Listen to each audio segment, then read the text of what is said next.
बुझला।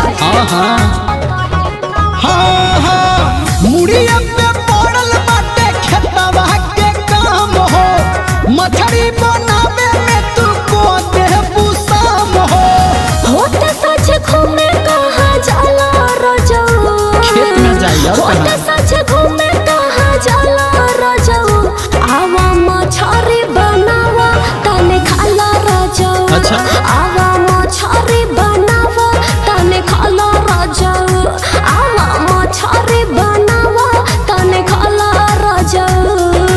जाए दो।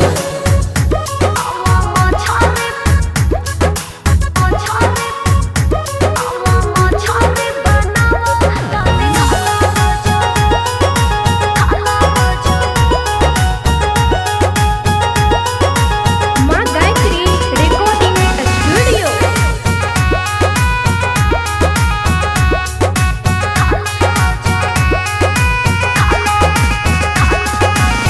धर्मेंद्र सैया ना बैठेला पास में, एको दिन खाना ना खैला तू साथ में। कैसे खाई? काहे से करेला हो? तो सुना